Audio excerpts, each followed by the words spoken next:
Destination, the moon. 8 years, legions of men, brilliant rocket scientists, industrial giants, and thousands of engineers.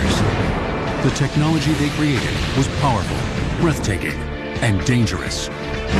Soon, 3 brave men would ride atop the mighty rocket, and for a priceless moment, the world would be united in wonder. Now, Apollo 11 on Modern Marvels.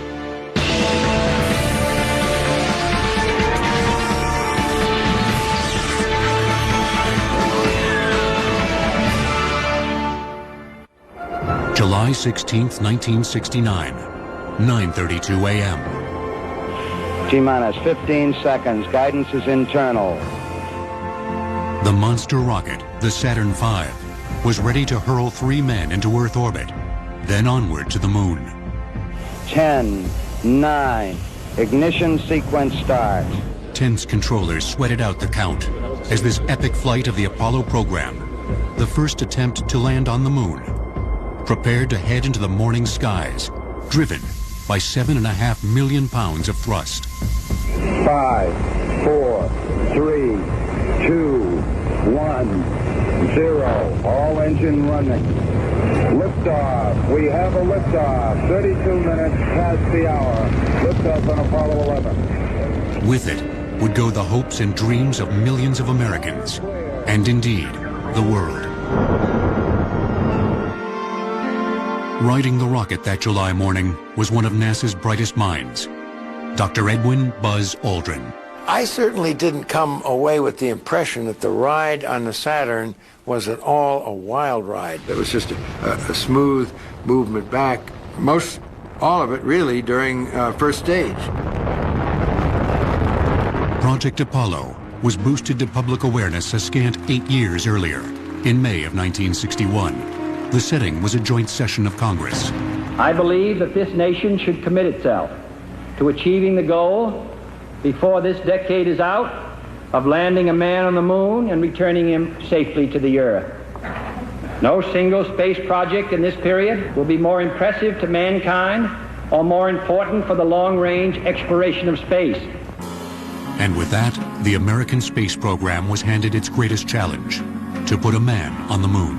This program had been established by President John F. Kennedy as a response to the Soviet challenge to demonstrate America's superiority, and in particular the superiority of a free and open society.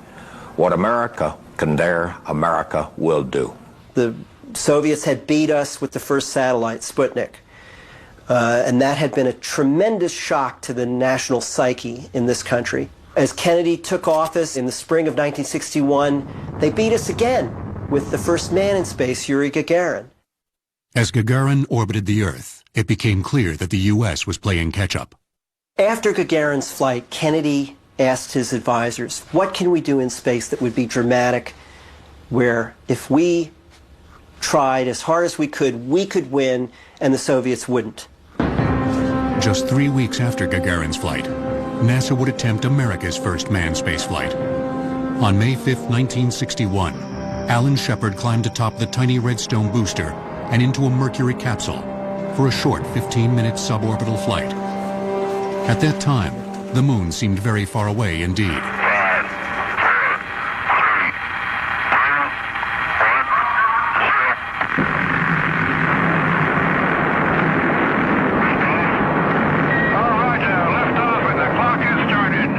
Shepard flew for a brief 15 minutes in a suborbital path to an altitude of 116 miles. On the periscope, what a beautiful view. But the Redstone was far too small to fly to the moon. The next step to a manned moon landing was Project Gemini. From 1964 through 1966, Gemini would perfect the navigation and rendezvous skills needed for a moon flight. The Titan II, larger and more powerful than the Redstone, generated about 430,000 pounds of thrust. But going to the moon would require a much larger rocket. Well, we need a very large, reliable booster in the class of over 1.3 million pounds of thrust per engine, because that was a leap from 400,000 pounds to, almost a factor of 3 or 4 to anything that we had built in terms of size. But that's what was required for the Apollo program. The F-1 would use kerosene and add liquid oxygen for an oxidizer to allow it to burn. Early versions of the F-1 were unstable and dangerous. Changes were needed. The analysis done without benefit mostly of computers, but using slide rules and desk calculators. A lot of it was trial and error. Frankly, the existence of all the computers now doesn't change that too much.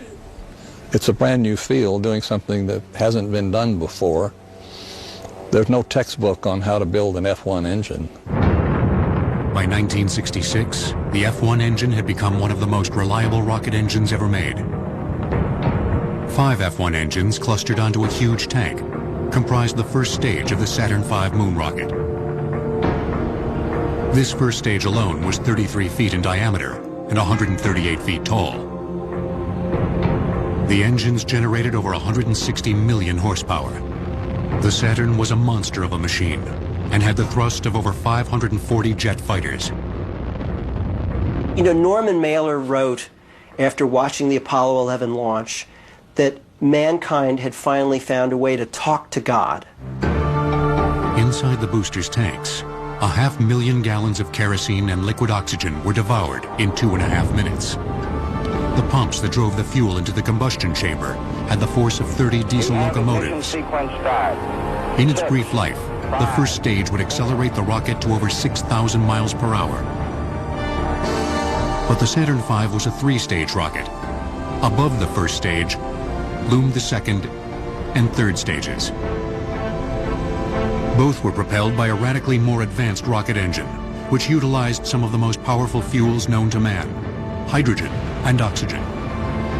It was called the J-2. The second stage had 5 J-2 engines and would burn 350,000 gallons of fuel in just 6 minutes, driving the spacecraft to 15,000 miles per hour. The third, or S-4B stage, had 1 J-2 engine. This last single power plant would thrust them into Earth orbit at 17,500 miles per hour. These engines were ready to fly by the time Apollo 1 was undergoing final tests in 1967. But Project Apollo was about to suffer a tragic failure. At launch, had a fully fueled Saturn V exploded, it would have had the force of a small nuclear bomb. Apollo 11 will return on Modern Marvels, here on the History Channel. On January 27, 1967, the unthinkable happened. Apollo 1 was just one of a regular series of tests as we were preparing for the first Apollo manned mission. Grissom, White, and Chaffee had been together and working and training. They'd spent a lot of time here at the Cape. That particular day, things were not going well. Gus Grissom, veteran of the Mercury and Gemini programs, was NASA's most seasoned astronaut and one of the most colorful. Gruff Gus, as he was called, was not happy with the lack of progress that day. With him were Ed White, another Gemini veteran and America's first spacewalker, and the soft-spoken rookie, Roger Chaffee. We were looking to wrap it up when I'll never forget, it was 6:31 p.m. and we all heard the same thing, fire in the spacecraft, and it just stunned everybody. They decided to turn off all the phones, and I went to the launch director and said, I've got to have a phone because I've got to get the word out to my people to plan and that type of thing. We wanted to check on the status of the crew, although it was pretty obvious that something horrendous had happened. It was the worst accident in the Apollo program. The early design for the command module had many problems. One of them was combustibility. On that day, astronauts Grissom, Chaffee, and White traded their lives for a complete redesign of the Apollo capsule. Within months, NASA had completed its investigation, and North American Rockwell had corrected the deficiencies. The new command module was better in every way, and with 2 million parts, 566 switches, and over 15 miles of wire, It was the most complex flying machine ever built. This new capsule was mated to the service module, which housed the life support for the crew, as well as the rocket engine and fuel needed to enter and exit lunar orbit. The service module contained cryogenic fuels that needed to be well insulated. The fuel tanks were so well designed that if placed in a room temperature environment, the supercold fuel would take almost 9 years to rise above zero. Apollos 2 through 6 would be unmanned tests of the Saturn V, the command and service modules, and the lunar module. The combined command and service module was first tested with astronauts on board in October of 1968 on the Earth orbital flight of Apollo 7, the first manned Apollo flight. A few months later, just before Christmas 1968, Apollo 8 would attempt a daring flight. Apollo 8 coming to you live from the moon. Orbiting the moon without a lunar module. It was a risky gambit.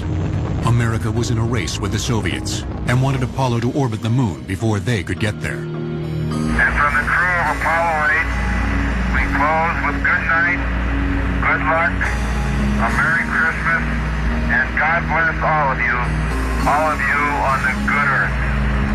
Had anything gone wrong with the command or service modules, and with no lunar module lifeboat, the three men might never have returned home. After Apollo 8's triumphal return, there were 2 more missions slated to test critical aspects of the moon landing before Apollo 11. Apollo 9 tested the lunar module, or LEM, in Earth orbit, along with the new Apollo spacesuit. It's a nice-looking machine. So's yours. Then, Apollo 10 flew the LEM to within just 9 miles of the moon's surface. They were close enough to land. But after barnstorming the moon, Stafford and Cernan returned to the command module and headed home. The landing attempt would be saved for the next flight, Apollo 11. That's affirmative. I am reading the numbers on our monitor here. On July 17, 1969, Apollo 11 was 12 orbits into its mission. The astronauts fired the third stage rocket engine to leave the comparative safety of Earth orbit and head off to the moon. The S-4B Verne sent the spacecraft into translunar space at a final speed of 24,000 miles per hour. Hi, Roger. Houston, Apollo 11.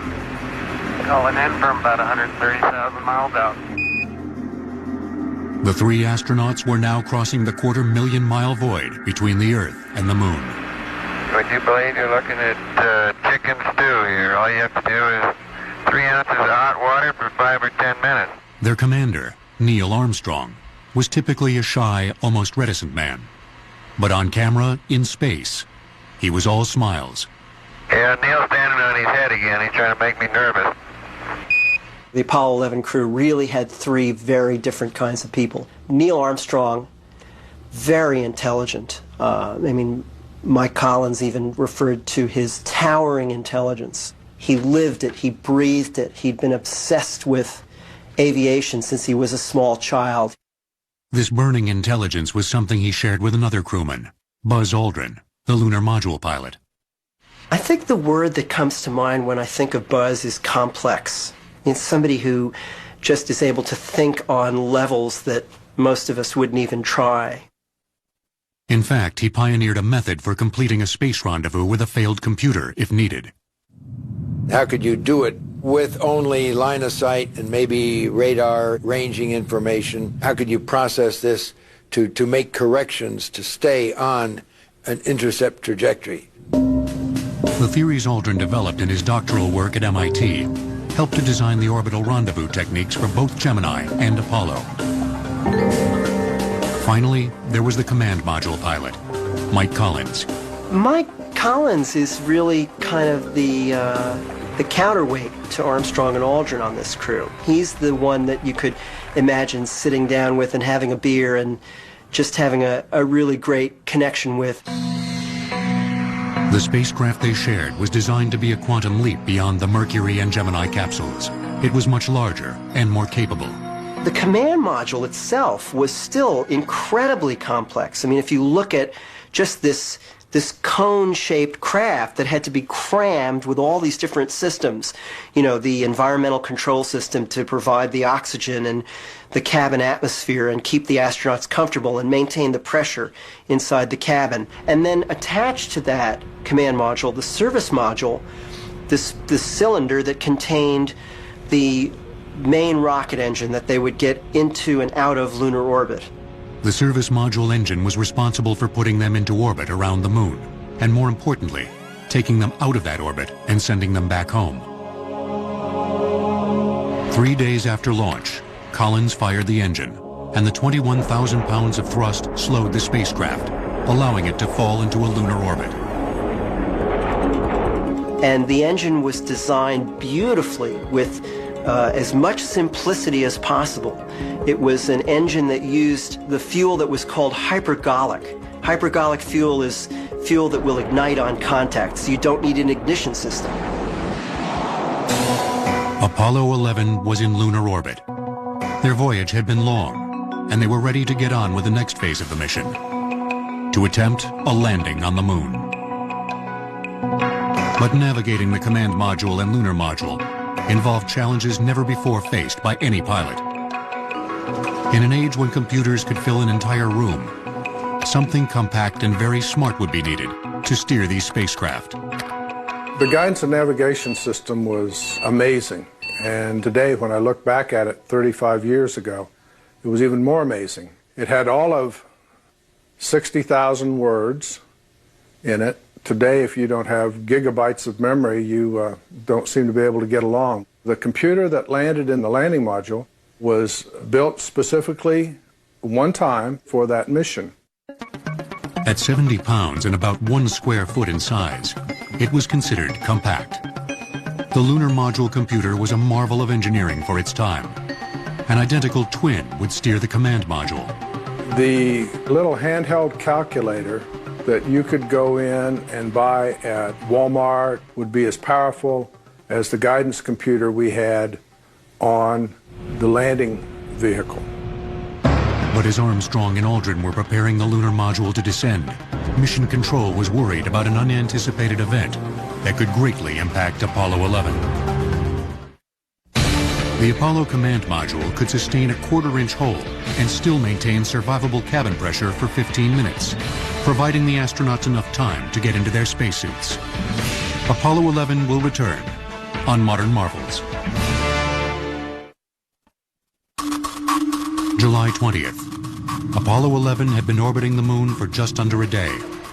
As Armstrong and Aldrin powered up the LEM and began hours of checks and double checks, they received worrisome news from the ground. Mission Control was fretting over an intruder into their mission. The Soviets had sent an unmanned probe into lunar orbit, coinciding with the arrival of Apollo 11. Attempts had been made to contact the Russians, but nobody was as yet quite clear on what the rogue craft was for, or if its orbit might present a danger to the Apollo 11 crew. The Soviets were actually trying to pull off a sample return mission, a robotic sample return mission. It was called Luna 15, and it was supposed to land on the moon, collect a sample, and bring it back to Earth. It certainly didn't hurt that it would have upstaged Apollo 11, but it didn't. It crashed on the moon. With the Soviet threat eliminated, Armstrong and Aldrin awaited the go from Houston for powered descent. They would be the first either to reach the surface, abort a landing, or die trying. The lunar module was the first true spacecraft ever built, in that it would never operate in an atmosphere. Our design, of course, at that time was mainly driven by aeronautical engineers. The lunar module, of course, was not going to be constrained with aerodynamics. It was going to operate in the vacuum of space. But to land on and depart from the moon, the LEM had to be lightened. The earlier lunar modules had been too heavy. So they started throwing away all of the extra stuff. They took out the seats because the astronauts would only fly in 1/6 gravity or in weightlessness, and so they didn't need seats. The weight-saving program produced a lunar module that was capable, but structurally very lightly built. Instead of a metal skin, much of the lower stage was simply wrapped in mylar foil. Some of the astronauts took to calling it the tissue paper spacecraft. Even the parts where there were metal like the skin of the crew cabin, was just a fraction of an inch thick. So it was like a very taut aluminum balloon. The overall design of the lunar module pushed Grumman engineers to their limits. A particularly difficult task was designing the descent stage engine that would land them on the moon. It had to have variable thrust to allow them to hover and search for a landing site. So they developed this engine that could be throttled like a car. And if you look at the landing profile, you see that it starts out at 100% and then it throttles down partway through. Then there was the ascent engine. Its only task was to return the two men to orbit. But if it failed, the men would be doomed to spend the rest of their short lives on the moon. The reliability of that one had to be perfect, you know, because you're not leaving if that thing doesn't work. So the idea was in rocketry is simple means high reliability. The only moving parts were two valves. If they were opened, the ascent module would fly. It was 4 p.m. on July 20th, Eastern Daylight Time, over 102 hours into the mission. The Eagle was ready for a landing on the moon. Michael Collins, alone in the command module, slowly circled the moon in a different orbit. He was standing by either to attempt a rescue if the landing was aborted, or cheer if it succeeded. Both spacecraft were now behind the moon and out of communication with Earth. On the ground in Houston, Gene Kranz was the flight director for the landing. As he listened to static, waiting for the Eagle to emerge from behind the moon, he used this moment for one last pep talk. So I called my controllers onto this loop for a very personal conversation, because this was very emotional for me. Emotional moment, and I really wanted to tell my team how much I believed in them, and what I thought of them, and what I felt they were capable of.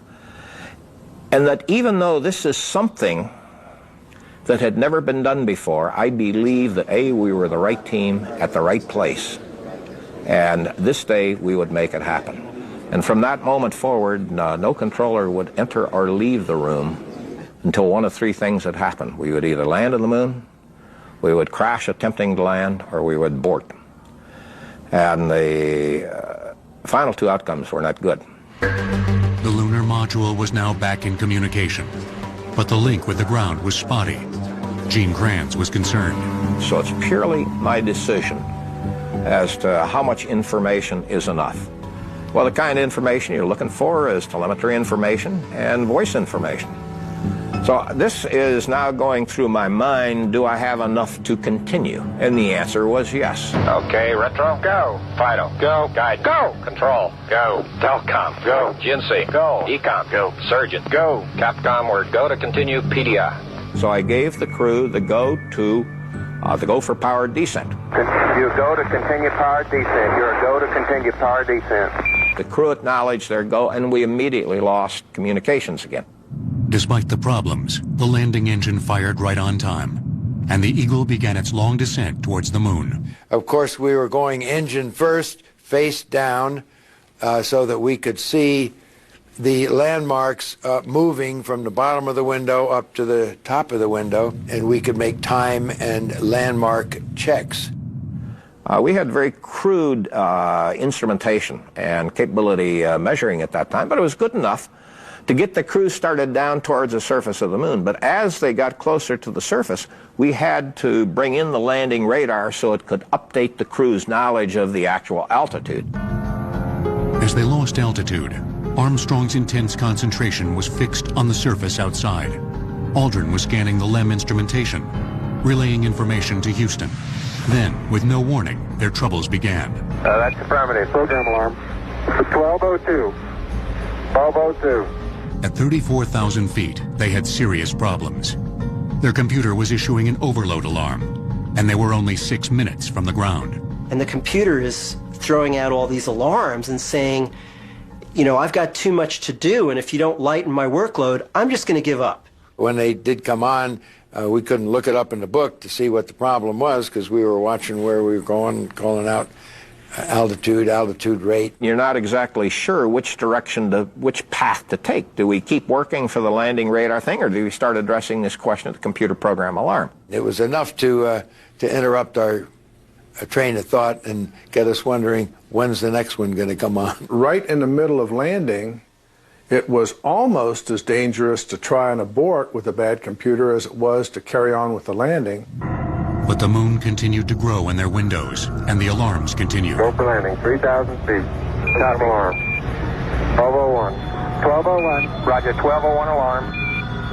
The 1201 alarm was more urgent than the 1202. This meant that the computer might quit completely.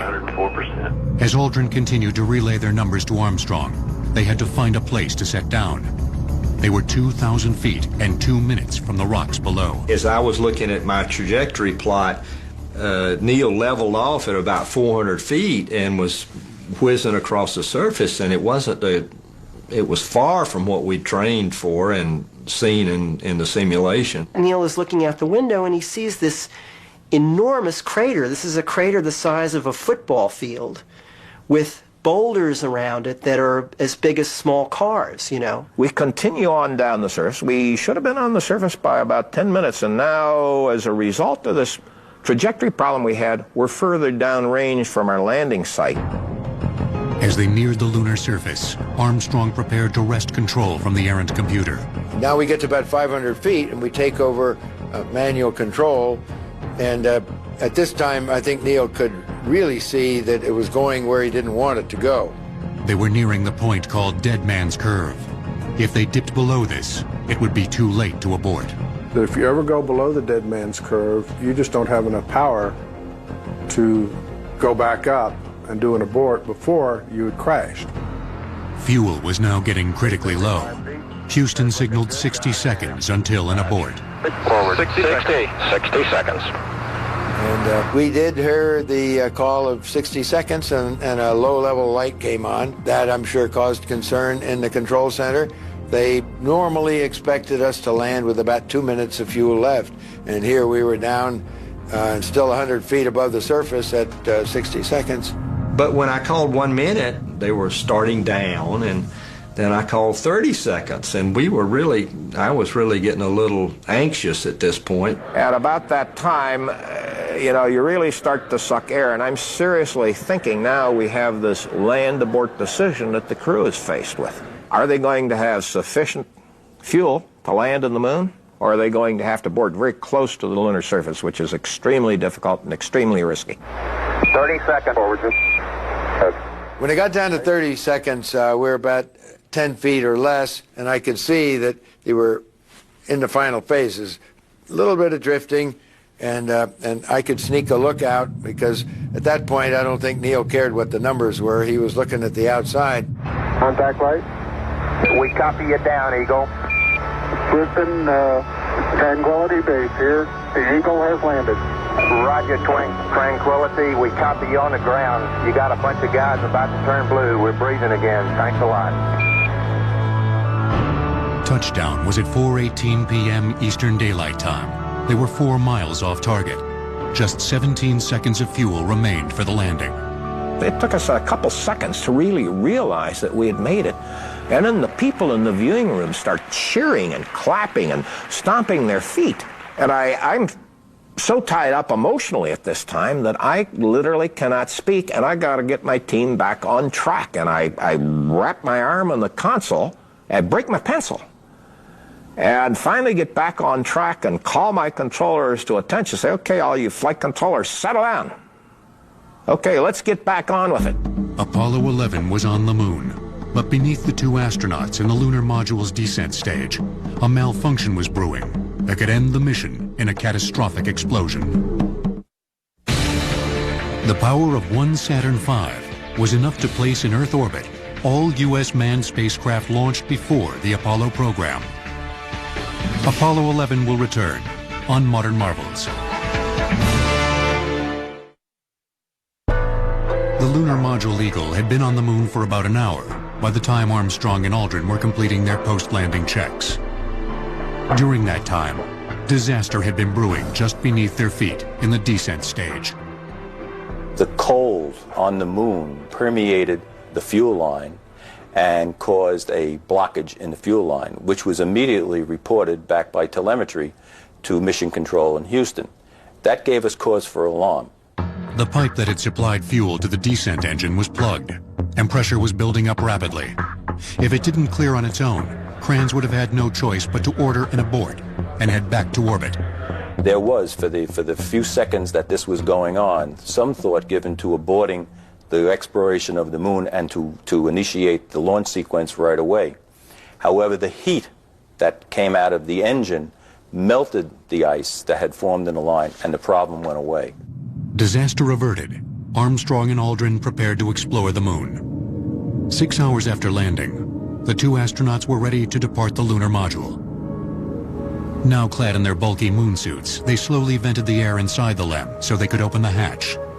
When we're all ready and depressurized, we were looking at the gauge as we turned the valve, I think, on the handle to vent the pressure 4 or 5 pounds per square inch, and it went down to the point where it was almost zero fairly quickly. We thought, well, let's give it a try. We tried to pull the door open, and it wouldn't come open.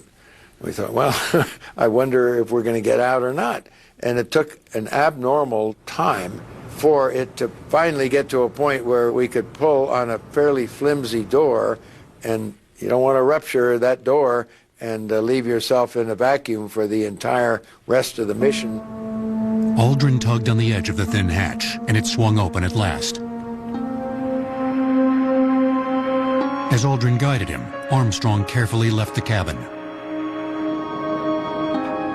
After a cautious climb down the spindly ladder, Armstrong was standing on the footpad. It was time to make history. I'm at the foot of the ladder. I'm going to step off the LEM now.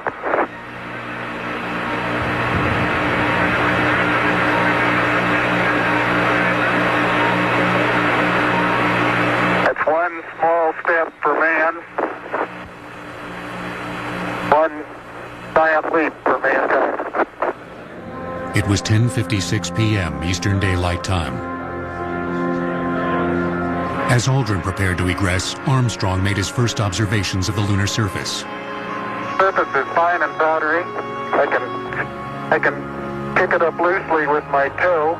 I only go in a small fraction of an inch, maybe an eighth of an inch, but I can see it has a stark beauty all its own. It's like much of the high desert of the United States. It's different, but it's very pretty out here. Within the half hour, Aldrin was also out of the LEM, climbing down the ladder. There, you got it? That's a good step. Yep. About a 3-footer. As Aldrin got to the footpad, he turned to see the view and was awestruck. Magnificent desolation. The visibility was so clear, especially looking down sun.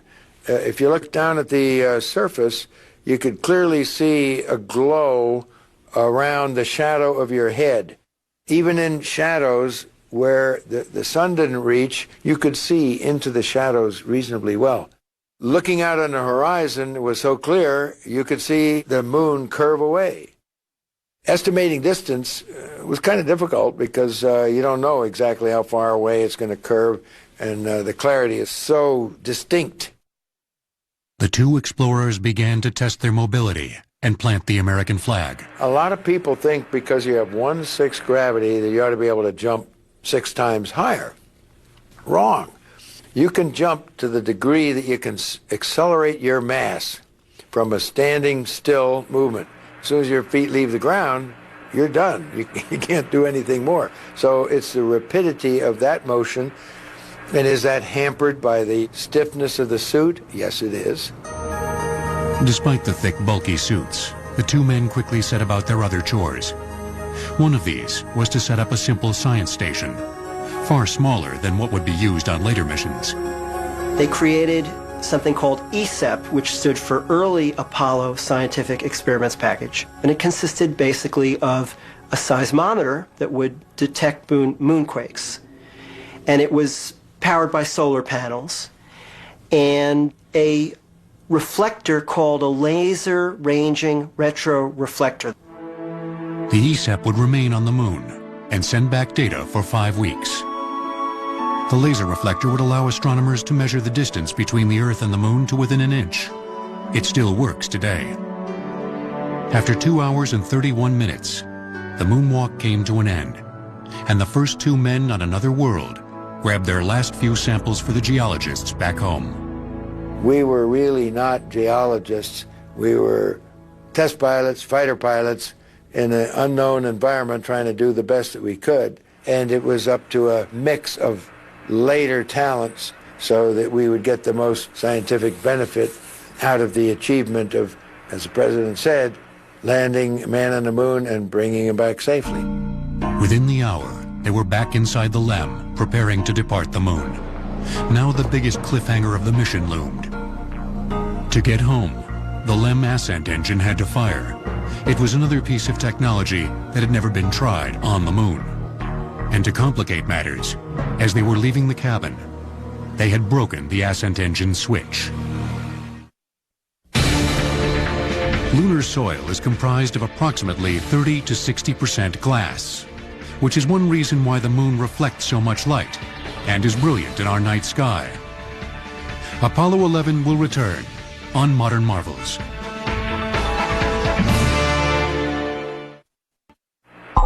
Armstrong and Aldrin had been on the moon for a full 21 hours and had explored outside the LEM for 2.5 hours. Exhausted, they wanted to go home.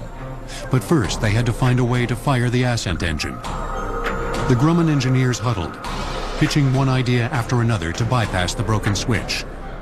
Finally, a solution was found. The switch path was rerouted by Armstrong. Minutes later, he pressed the alternate ignition switch. The launch mechanism activated below them. Now, this sequence is completely automatic. Once they initiate the firing sequence, all of the things that have to happen occur automatically.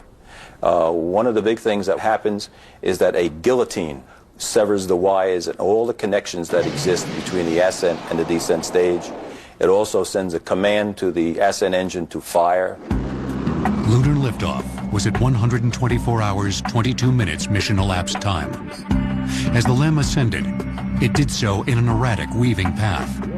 This was due to the fact that the 2 fuel tanks emptied at different rates, with fuels of differing densities. Since the center of gravity moves, in the ascent on the lunar module, in order to keep from firing thrusters kind of all the time, it wallows off of attitude and then you thrust it back on. It does this in a little bit in pitch and a little bit in roll.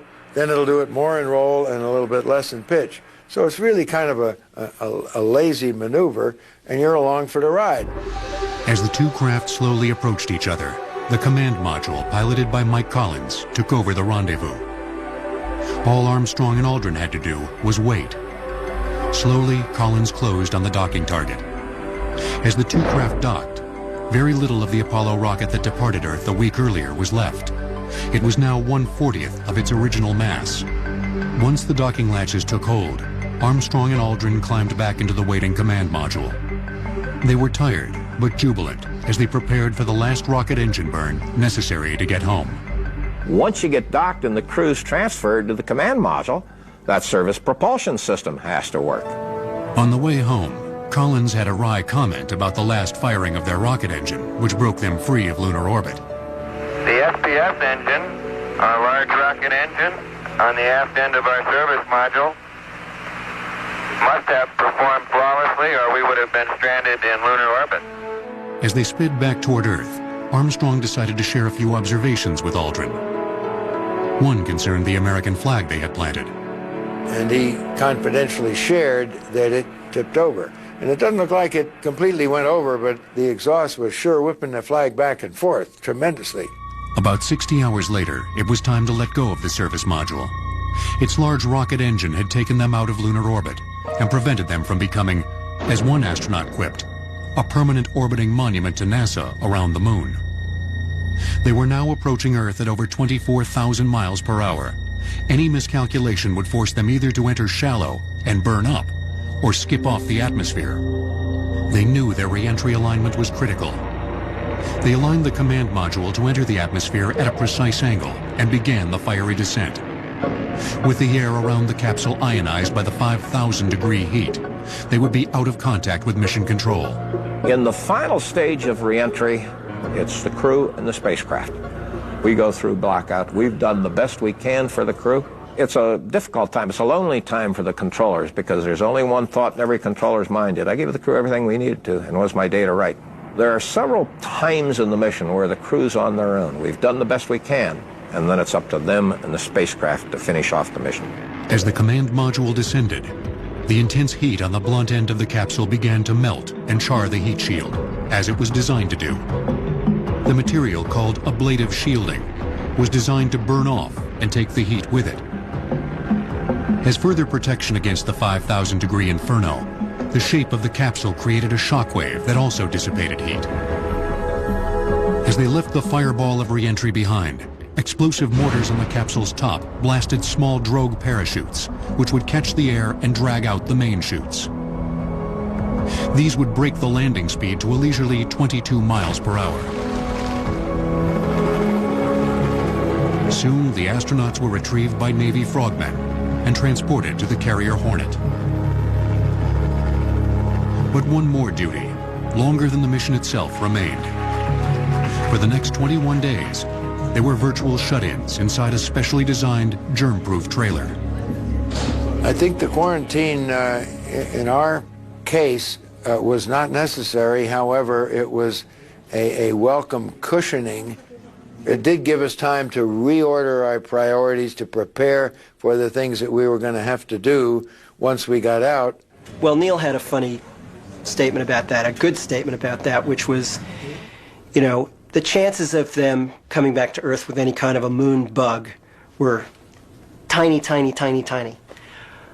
But the ramifications, if they did come back with a moon bug, were enormous. So you have a very, very, very small number times a very, very, very big number, and the result is, yeah, it's probably a good idea. Millions turned out to celebrate the returning space heroes. It was a high point of the 20th century. Back in Houston, the geologists cherished the rocks, all 47 pounds of them. The Apollo 11 moon rocks represented a surprising variety, considering the brief stay of their collectors. It was later said that Neil Armstrong had made one of the best sample collections of any astronaut on the moon. As the years pass and the memories of the first lunar landing begin to fade, we still have spectacular images to remember it by. Some of the best were taken by the astronauts themselves. Well, I want a before and an after, so I took a picture of flat surface, then I stuck my foot down and pulled it away, took a picture of that, and that looked so lonesome to me. I put my foot down another time and then moved my foot away slightly so you could see the boot. 6 more Apollo missions would fly to the moon. With the near disaster of Apollo 13, only 5 would land. By the end of the program, the astronauts had a lunar rover and were capable of staying on the moon for 3 days.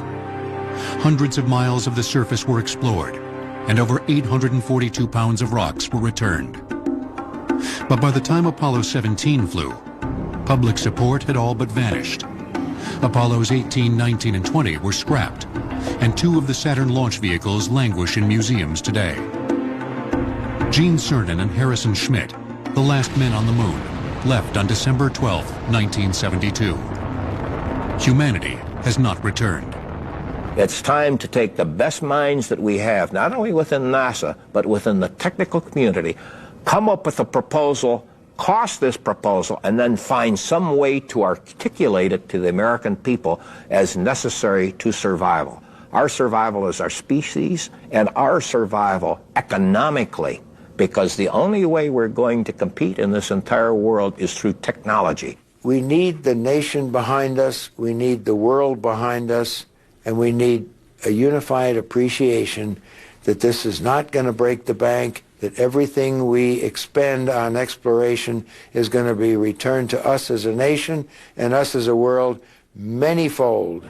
The promise of America's space exploration is to move from magnificent desolation to magnificent inspiration.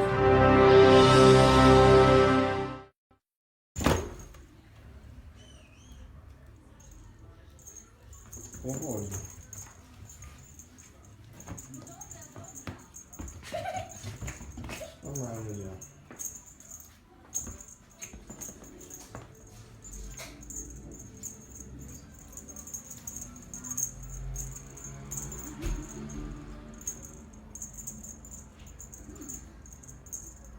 Nie, to już nie fajnie tak było, machanie czy nie. Cześć, dobra.